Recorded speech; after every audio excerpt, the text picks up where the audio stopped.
Amigas, amigos, olá! Vamos continuar conversando sobre a catástrofe climática no Rio Grande do Sul. A imprensa nos trouxe algumas atualizações importantes ao longo da semana. Vamos pegar algumas dessas atualizações e tentar aprofundar no vídeo de hoje, especificamente a previsibilidade das mudanças climáticas, a irresponsabilidade de alguns setores políticos e uma conversinha sobre sociologia dos desastres. Todos sofrem no desastre, mas alguns sofrem ainda mais. Começando com emergência climática, previsibilidade dos desastres. Circulou informação durante a semana de que no ano passado já havia a previsão destas chuvas e passa-se a ideia de que a previsão do tempo já sabia no ano passado que agora teríamos no final de abril, né, e início de maio, essas chuvas no Rio Grande do Sul. Gente, claro que não. A previsão do tempo não trabalha com 3, 4 meses de antecedência, tudo bem?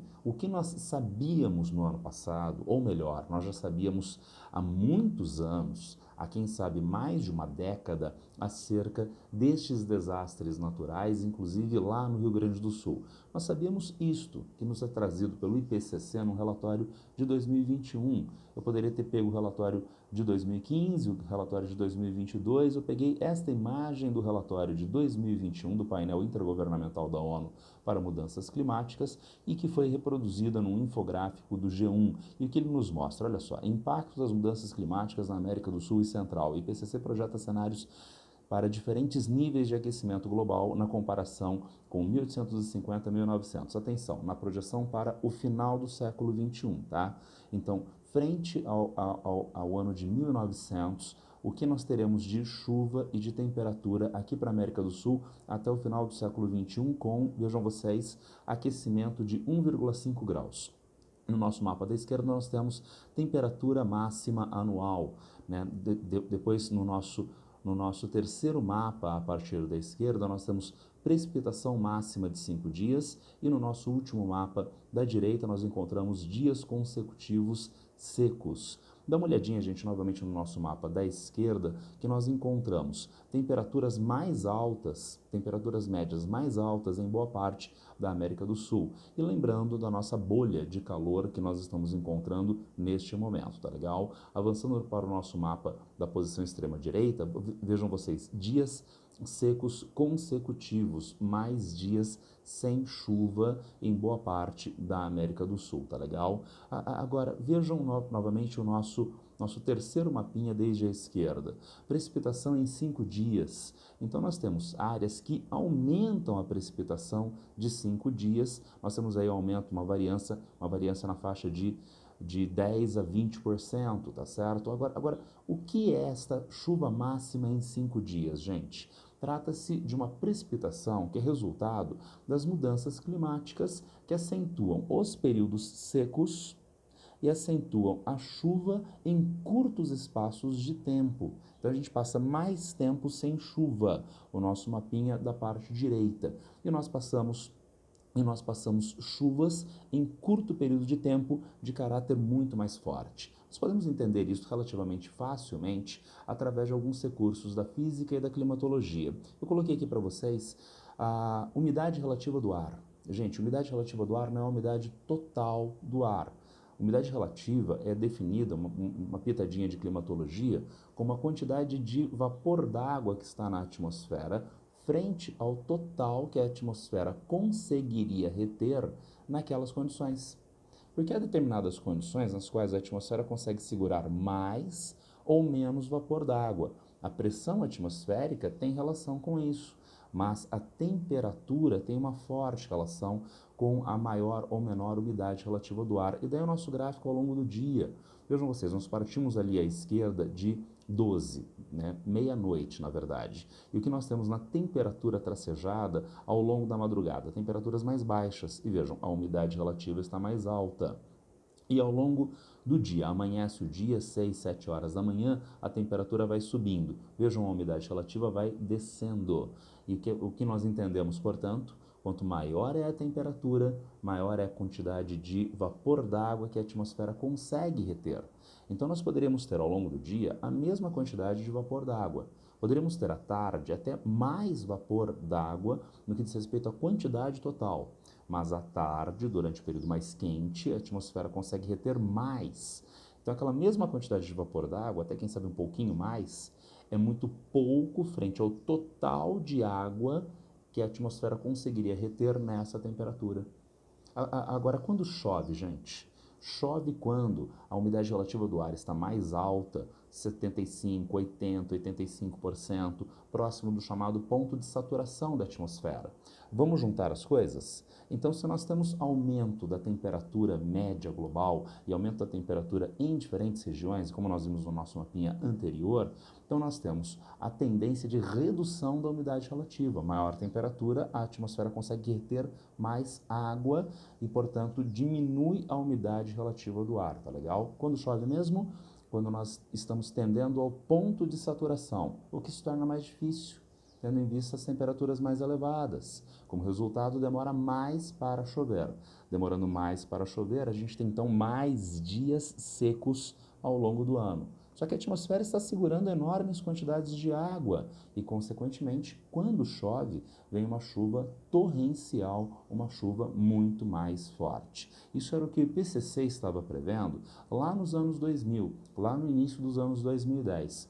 E reforçando, não é o mesmo mapinha. Antes era a projeção para o século XXI com um aumento de 1,5 grau. Agora nós temos aumento de 2 graus, tá certo? Vejam que as temperaturas máximas anuais ficaram ainda mais altas, o período seco ainda, no nosso mapinha da direita, o período seco ficou ainda mais longo, assim como a intensificação da chuva em 5 dias. Principalmente em qual região, gente? Região sul do Brasil. E, portanto, nós já temos estas previsões ao longo dos anos 2000 e início dos anos 2010. É nesse sentido que já estava dada a previsão dessas chuvas.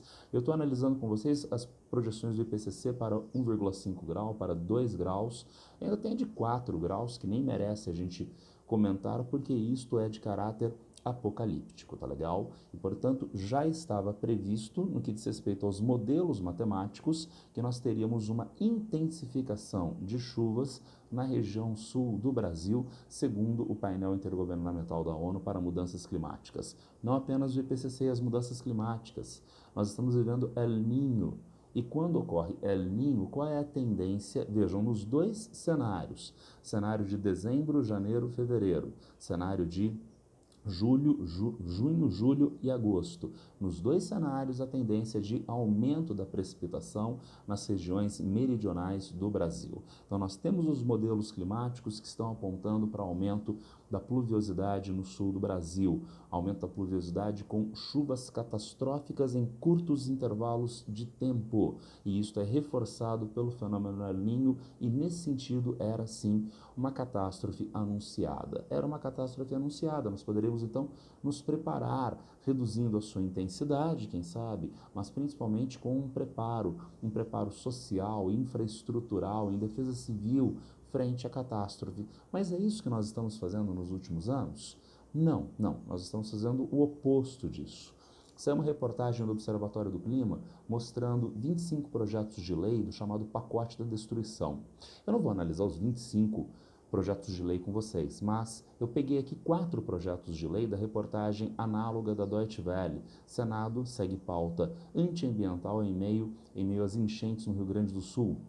Nós temos o PL 3334 de 2023, com redução da reserva legal na Amazônia, o PL 364 de 2019, com o uso dos campos de altitude, o PL 1282 de 2019, com irrigação em área de preservação permanente, e o PL 10273 de esvaziamento da cota de pagamento do IBAMA. Vamos analisar esses projetos a partir de agora. Gente, primeiro, o que é reserva legal? Tá? Reserva legal é um estatuto que estava dado lá no Código Florestal de 1964 e foi também mantido no Código Florestal de 2012. A reserva legal pressupõe uma área da propriedade que não pode ser utilizada economicamente, com vistas à preservação da biodiversidade, à manutenção dos serviços ecossistêmicos, infiltração de água no solo, manutenção do lençol d'água subterrâneo, que é utilizado eventualmente em agricultura, etc. Ainda mais, promoção do desenvolvimento sustentável. Então, aí nós temos a reserva legal. Então, a reserva legal ela é variável em diferentes partes do país. Então, dependendo do bioma, a reserva legal é maior ou menor. Vejam, ela está prevista em vários códigos florestais e inclusive no de 2012. Tá? Agora, na Amazônia Legal, quanto que é a reserva legal? A reserva legal é de 80%. Então, o proprietário rural pode usar 20% da sua área. 80% tem que ser mantido como floresta. Na Amazônia Legal, se for cerrado, 35%, se for vegetação de campos, 20%.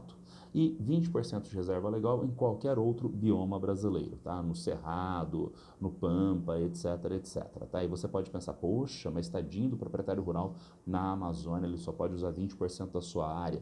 Nós sabemos que a produção na região amazônica é uma produção de muito baixa produtividade. Então, esses 20% que podem ser utilizados, frequentemente têm baixa produtividade. Então, antes de se pensar em qualquer aumento de área desmatada, há que se utilizar mais inteligentemente, mais eficientemente, esses 20% que são pessimamente utilizados. Mas o que o PL 3334 prevê, né? O que ele está propondo? Reduzir a reserva legal na região amazônica. Só isso, tá? Reduzir para quanto? De 80% para 50%. Nesse caso, nós temos uma condição legal de desmatamento. Desmatamento de quanto? O Ministério do Desenvolvimento Ambiental, o Ministério do Meio Ambiente já mensurou isto e mediu uma área de mais de 200 mil quilômetros quadrados potencial desmatada, o que daria o tamanho do estado do Tocantins. Então, realmente, é um contrassenso ambiental. Mais ainda, o PL 364 de 2019, que viabiliza a exploração agrícola em áreas de campos de altitudes. Aqui nós temos o mapa que mostra vegetação campestre em altitudes acima de 600 metros, pode superar 1.500 metros ou mais, principalmente nas regiões sul-sudeste e em algumas partes da região nordeste. Nós encontramos estas áreas como uma área muito importante para a preservação da biodiversidade, inclusive para serviços ambientais de retenção do solo nessas regiões. A utilização desses campos diminui a biodiversidade, a utilização desses campos de altitude aumenta a perda de solo nessas regiões, erosão do solo e eventual assoreamento de rios, eventual arenização em outras regiões. Ainda mais nós temos o PL do Luiz Carlos Reis, né? A gente lembra dele da CPI da Covid, tá certo? E o projeto do Luiz Carlos Reis pressupõe o uso das APPs para reservatórios. O que é APP, gente? O Código Florestal tem a reserva legal, tá? E ainda tem a área de preservação permanente. Então, a área de preservação permanente serve para a proteção de recursos hídricos, controle de erosão, controle da biodiversidade. Por exemplo, tem a reserva legal na propriedade, tem, mas tem uma área de encosta. Se houver a utilização agrícola dessa área de encosta, retirando a vegetação nativa, haverá forte erosão, perda do terreno, eventual perda da área para a própria atividade econômica, assoreamento do rio. Então, é definida uma área de preservação permanente na encosta, junto aos rios, na área de nascente de rios, na área onde as aves fazem ninhos, áreas de nidificação e assim por diante. E só um detalhe, o Código Florestal de 1964 separava essas duas coisas. Uma coisa era a reserva legal, outra coisa era a área de preservação permanente. Vejam que o Código Florestal de 2012 juntou isso. Então, o Código de 1964. Então, define-se as áreas de preservação permanente da propriedade. Tá. Então, agora a gente vai levantar o percentual de reserva legal em separado. No Código de 2012, estas áreas definidas como APP já podem entrar como reserva legal. E, portanto, diminuiu a área de proteção total inerente à propriedade, tá certo? E o nosso projeto anterior que nós analisamos quer reduzir ainda mais na região amazônica. É um contrassenso fantástico. Mas voltando à APP, nós encontramos qual ideia do Luiz Carlos Reis. Está marcado aqui em negrito. O projeto permite a intervenção e a supressão de vegetação em APP de cursos d'água para a construção de reservatórios de água para irrigação por meio de barramento de cursos d'água e da infraestrutura a ele associada. Gente, isto vai afetar a mata ciliar. Sem a mata ciliar, aumenta a erosão para o curso d'água, aumenta o seu assoreamento.